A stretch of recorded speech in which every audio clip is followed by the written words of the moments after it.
During most basketball games, for the majority of the time, one person possesses the ball.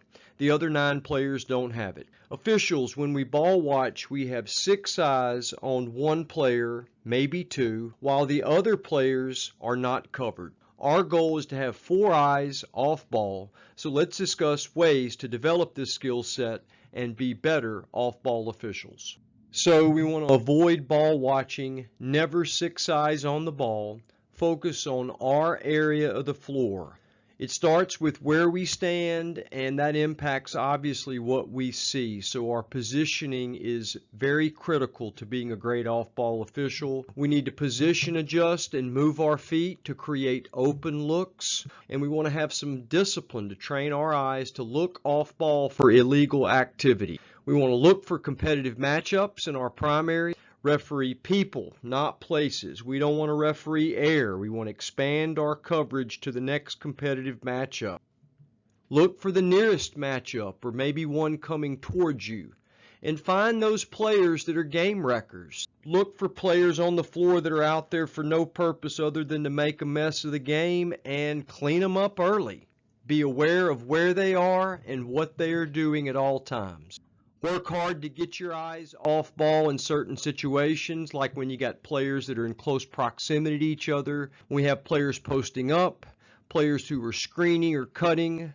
Maybe when we have a held ball, getting our eyes off ball during dead ball action. In transition, getting our eyes over our shoulder and seeing off ball. We want to clean up illegal contact early, and we want to discuss this in our pregame. On this first play, center will have players moving in his primary area towards the free throw line. His position on the floor is going to allow him to have a nice open look. Center finds the only competitive matchup on the floor, opens his field of vision, takes his time, and processes the play, and we have a great team control foul here. The offensive player pushes off.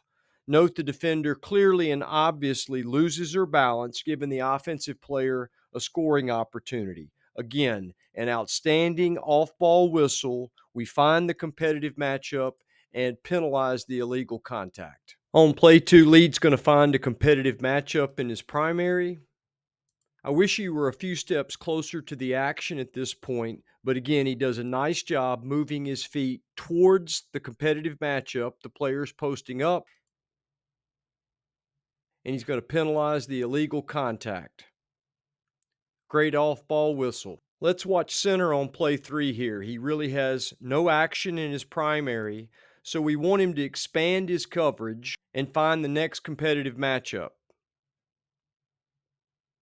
and penalize the illegal contact on the high post prior to the entry pass. So remember, off-ball officiating involves us identifying players and or situations that bring heightened awareness to seeing off-ball action. Here's an example of one of these situations, and we will see illegal contact that limits a player's freedom of movement. Trail does a nice job opening his field of vision here, recognizes the foul committed against the cutter moving towards the basket, and penalizes the illegal contact. Great off-ball whistle.